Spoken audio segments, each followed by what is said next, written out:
pessoal, Weber Coelho falando mais uma vez com vocês. Estou aqui nesse sofazão vermelho recebendo pessoas especiais com histórias relevantes que vai trazer muito conhecimento, agregar na vida de cada um de vocês que estão sentados aí nesse exato momento. O nosso programa aqui, a nossa intenção é questionar todo o contexto social. Questionar o status quo, questionar por que as coisas são do jeito que são. Então nós vamos trazer aqui pessoas que questionaram o status quo, desafiaram e estão vencendo. E eu tenho o prazer de receber aqui um grandíssimo amigo, maravilhoso, meu amigo Johnny Moreira, meu irmãozão, recebendo ele aqui pela primeira vez na minha casa. O Johnny, que também eu tive o prazer de mentorá-lo por algum tempo na parte de empreendedorismo que ele está. Johnny, se apresenta para o pessoal. Quem é o Johnny? Fala pessoal, primeiramente, agradecer essa ímpar oportunidade de poder estar aqui com você, participando, podemos somar, de alguma forma, essa mente brilhante que é o Weber. Turma, sou o Johnny Moreira, eu tenho 26 anos, sou casado com a Ju, amor da minha vida, beijo, gata. Sou filho do Carlos. Já marcando ponto aí, galera, marcando ponto, já no começo já. Oportunidade. Sou filho do Carlos Eduardo, da Angélica Moreira, os meus maiores mentores, e espero realmente poder agregar algo a vocês hoje. Uma coisa que eu acredito muito é que tudo na vida tem a ver com propósito. Eu não acredito em coincidência, em destino. Nunca vai ser mais importante o dinheiro, o sucesso, a fama. Tudo tem a ver com nós estarmos realmente posicionados onde Deus quer que nós estejamos. Aí as coisas realmente acontecem. Maravilha. Johnny, você que a sua formação é Direito, né? Exatamente. Você é bacharel? Bacharel em Direito. Bacharel em Direito. Minas. Empreendedor, empresário agora, né? Você atua na parte também de trade, né? Esportivo, nesse exato momento, na data de hoje, e diversificando investimentos. E assim, uma das coisas que me fez aproximar de você, além da luz interna que você tem, que, gente, eu vou falar pra vocês aqui, esse cara, ele brilha no escuro. Se botar aqui, apagou tudo aqui, vai continuar brilhando. E ele tem essa atratividade, esse magnetismo muito grande, né? Algo interno, que isso é uma coisa que você nasce, não é uma coisa que você desenvolve, não, gente. Você pode ser um cara de gente boa, eu sou um cara de gente boa, mas agora, magnético, a esse ponto aqui, ainda não me descobri desse jeito, não. Mas, Johnny, uma das coisas que me impressionou foi a sua história, uma das suas histórias que foi assim, foi algo que me deu um bug naquele momento. Eu falei, caramba, cara, existe isso ainda, né? Embora nós sabemos que o contexto brasileiro ele é cheio, né, de desafios, né? Mas pessoas tão perto de mim ainda não tinham passado por um desafio tão degradante como você passou. Eu gostaria que você narrasse para as pessoas qual que é o nosso cunho, qual que é aqui, o que nós queremos fazer aqui. Nós não queremos trazer vitimismo aqui para as pessoas, nós queremos trazer, mais uma vez, questionar esse momento que nós estamos vivendo, questionar todas as coisas, para que talvez você que está do outro lado aí e está passando por um momento desafiador, assim como várias pessoas que vão passar por aqui, passaram por momentos desafiadores e você não sabe como você vai passar por este problema. Às vezes você acha que aquilo é uma constante na sua vida. E não, né, Johnny? Eu acho que todos os desafios eles são só para poder te elevar para um patamar maior. Você não é a circunstância, mas você é o resultado daquilo que você faz com o que te acontece. E você tomou uma decisão de seguir em frente. Conseguiu passar por cima, né? Não sei se você ficou traumatizado, eu gostaria de saber agora, mas vamos lá, fala um pouquinho aí. Então pessoal, vamos lá, vou tentar resumir, mas de uma forma que dê para ser compreensível, que todos entendam bem, tentar ilustrar aí para vocês a situação. Isso foi ano passado, inclusive estava conversando com a Ju ontem, velho. Aí ela brincando, falou, amor, espero que esse Natal seja um pouco mais tranquilo do que o do ano passado. Porque isso ocorreu dia 24 de dezembro do ano passado, 2021. Foi bem ali na véspera do Natal e foi uma situação bem constrangedora, poderia ter sido traumatizante. Posso dizer que não foi, Mas foi uma situação que eu nunca imaginei passar. Uau. Nunca. Sempre escutei pessoas falando sobre a televisão e tal, mas é aquela questão, a gente nunca imagina o que vai acontecer com a gente. A gente não imagina que vai acontecer perto, né? Agora, com a gente, piorou. É um absurdo. E vamos lá, né? Hoje eu trabalho entre vários pontos, né, com marketing digital e na época eu estava procurando um iPhone 11 Pro Max, que é presente momento, para poder realmente melhorar o trabalho, enfim, melhorar a comunicação com os alunos, entre outras questões. E naquilo ali, encontrei um rapaz, suposto vendedor do iPhone, que estava ali passando, e marquei de encontrar com ele. Até então, tudo ok. E esse encontro foi marcado ali na Prudente de Moraes, que é uma região nobre, né, aqui de BH. Bairro Luxemburgo, né? Bairro Luxemburgo. Zona Centro-Sul. Isso, exatamente. E marquei de encontrar ali com um suposto vendedor. E chegando ali, encontrei com um rapaz. Chegou num carro muito bonito, não me lembro a marca, num carro muito bonito. E digamos que ele era, né, como nós podemos dizer, o rosto da classe média. É o He-Man, né, cara? É o Hércules, né? Exatamente. Chegou o Hércules. É o Thor. Chegou o Thor. Vambora. Aí cheguei, me encontrei com o Thor e ele estava realmente com o aparelho. E aqui naquele momento eu já tinha transferido, assim que chegou, já transferi o valor que eu pensava estar transferindo para ele. Ele me passou o aparelho, importantíssimo isso que eu vou falar. Ele me passou o aparelho, eu cadastrei o Face ID, digital, tudo ok, ID Apple. Após ter terminado tudo isso, o que aconteceu?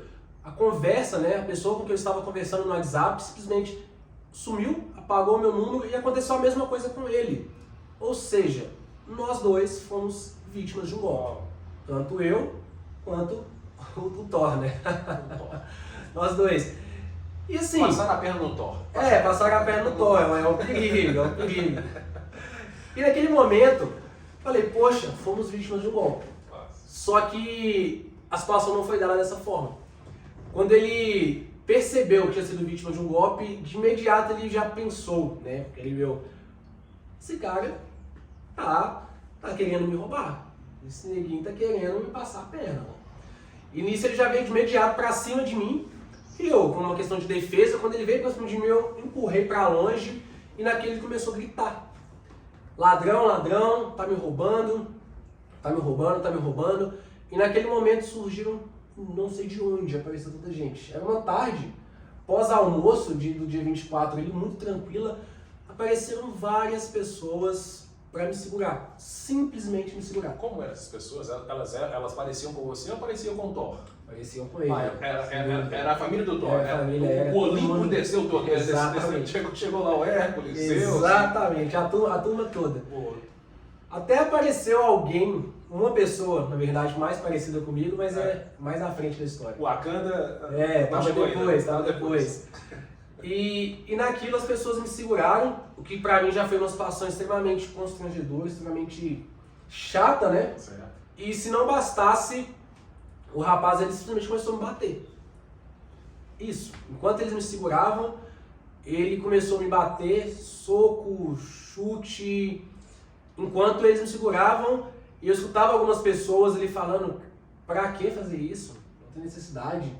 Pra que roubar? Não, calma aí. De vez eles estavam repreendendo o Thor. Não, estavam me repreendendo. Estavam repreendendo você. Exatamente. Exatamente. Pra que roubar e tal. Você é o estereotipo do ladrão, né? Exatamente. E aí naquele momento, eu apanhei pra caramba, assim. Nossa. Eu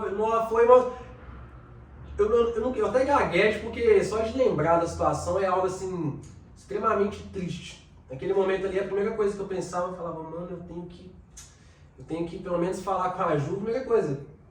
Tem que falar com ela, avisar pra ela ficar tranquila, porque eu não sei o que vai acontecer aqui. Chegaram a quebrar alguma coisa em você? Olha, quase quebraram o nariz. Mas depois de tempo, quando eu voltei no hospital, o doutor falou que tinha sido só uma luxação. Mas naquilo ali, ele soco, e eu já no chão, eu me lembro de uma cena muito, pra mim foi muito marcante. Eu tava no chão assim, meio que escorado no carro, sabe?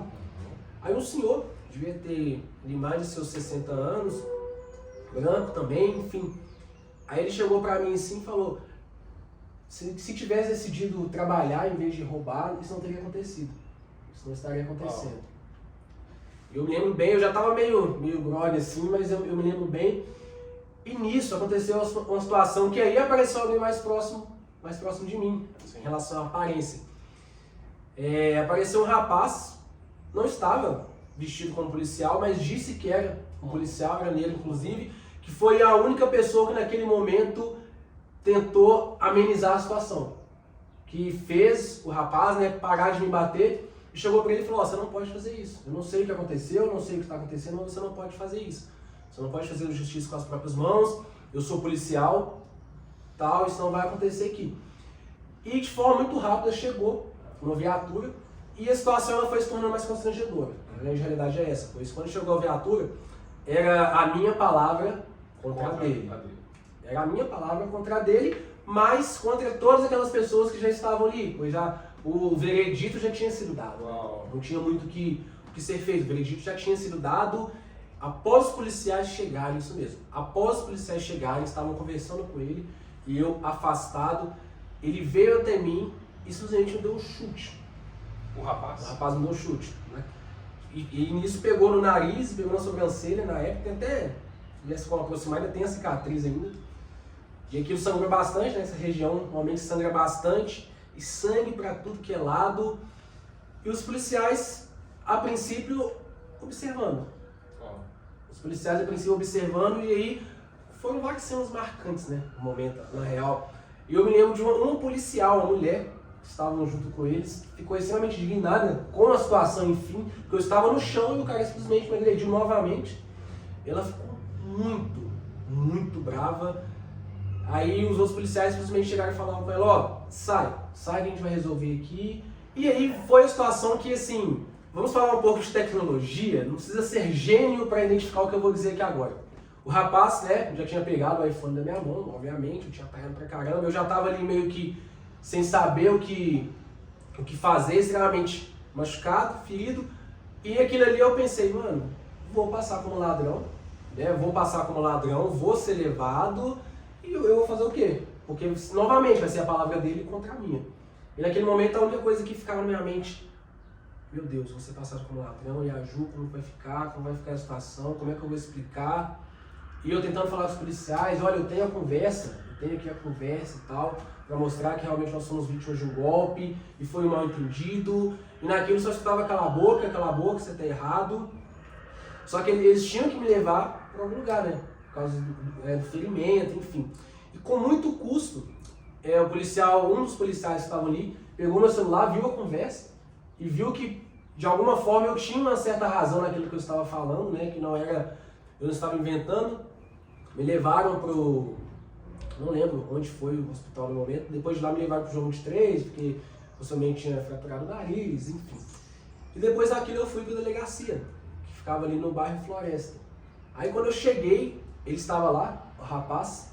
Cara, você tá falando aí, eu tô aqui flutuando, me vendo dentro daquela... E é uma situação bizarra, assim. E tinha como piorar, né? Pra gente pensar, não tem como piorar, tinha. Aí eu fui pro hospital, dei os pontos, enfim, fiz o que tinha que fazer para aquele momento, só que tinha que ser feito alguma coisa, né? Registrar algum boletim, alguma questão. No momento que eu cheguei, ele ainda estava muito bolado com a situação, mas ele já sabia que tinha feito merda, vamos dizer assim.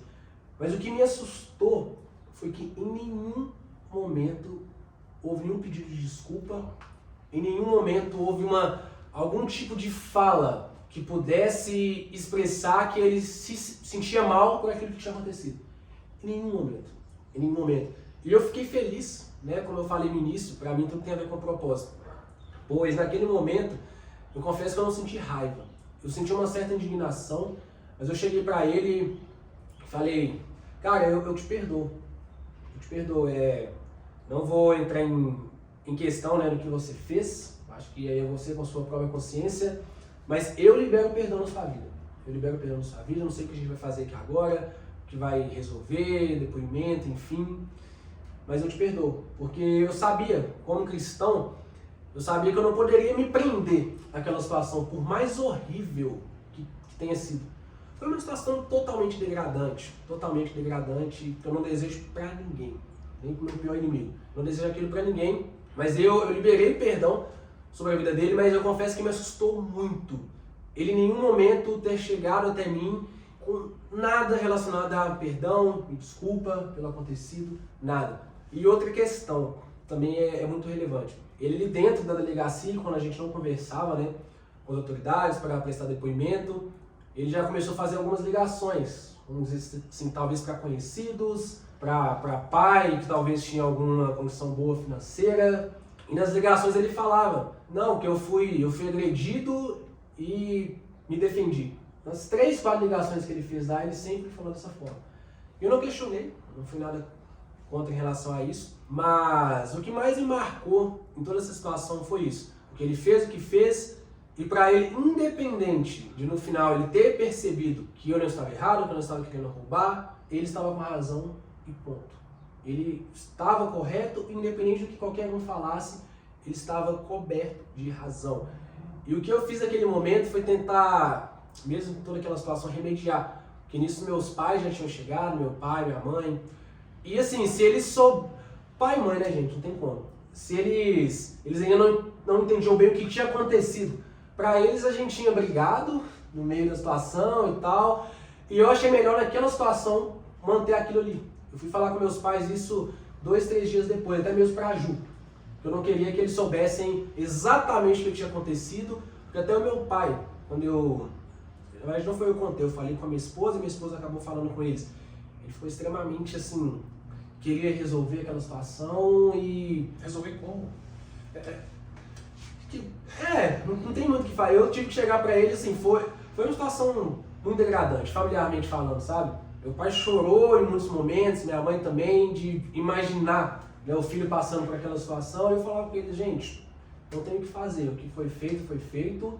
O que poderia ser feito pra transformar aquela situação? O que tinha passado. E eu confesso que me doeu muito, né? Igual você perguntou, você ficou traumatizado. Eu não diria que eu fiquei traumatizado, velho. Só que eu chorei muito, cara. Chorei muito. Eu fiquei em casa, né, dia 24, 25, 26, até recuperar. A Ju ficou ali cuidando de mim. E muitas vezes eu chorava, não pela situação, as feridas não doíam e tal, assim, não tanto quanto a minha indignação. Pela situação de saber exatamente o porquê que tudo aquilo tinha acontecido. Isso me entristecia. Isso me entristecia mais do que o dinheiro que eu perdi, não me afetou em nada. Nada disso, ferimento, ponto, isso não me afetava. O que realmente doía... É uma dor na alma, né, cara? Isso, exatamente. De saber que aquilo tudo tinha acontecido por motivos muito palpáveis. Eu já sabia o porquê que aquilo tinha acontecido. Mas você tinha essa ciência antes? A ciência de que poderia acontecer? É. Velho, pra mim era algo totalmente distante, cara. Eu já tinha passado por situações, não, próximas não, talvez ali um olhar ou outro, sim, mas daquele nível nunca passou na minha mente que poderia acontecer.